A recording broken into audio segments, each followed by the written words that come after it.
कन्नाप्पा की कहानी दक्षिण भारत के शिव भक्तों में बेहद प्रचलित है।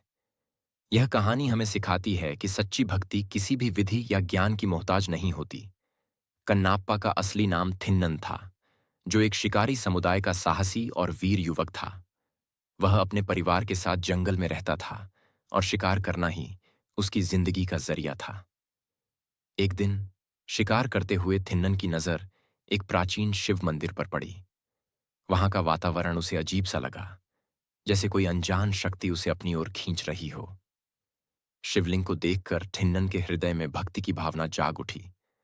बिना किसी विधि विधान के उसने शिवलिंग पर शिकार का मांस और जंगल के फूल चढ़ा दिए। उसकी भक्ति सच्ची थी, भले ही तरीका असामान्य था। थिन्नन का यह अनोखा पूजा तरीका गांव वालों को नागवार गुजरा, लेकिन भोलेनाथ को अपने इस भोले भक्त की भक्ति स्वीकार थी।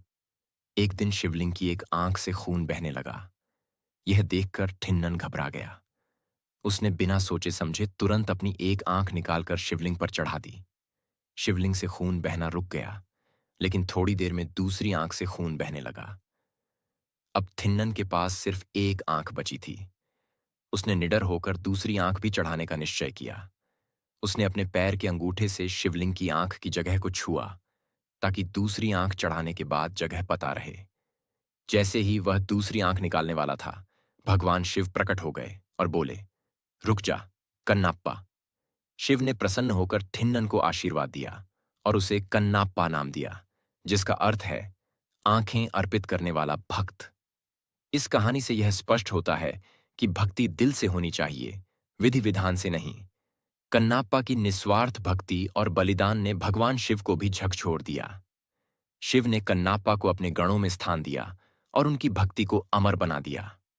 कन्नाप्पा की कहानी आज भी हमें सिखाती है कि ईश्वर सच्चे दिल की भक्ति को ही स्वीकार करते हैं। बाहरी आडंबर से बढ़कर भावनाओं की सच्चाई है। चाहे पूजा का तरीका कोई भी हो, अगर भावनाएं शुद्ध और सच्ची हैं, तो भगवान उसे जरूर स्वीकार करते हैं। कन्नाप्पा की यह अमर गाथा भक्ति और बलिदान का प्रतीक है।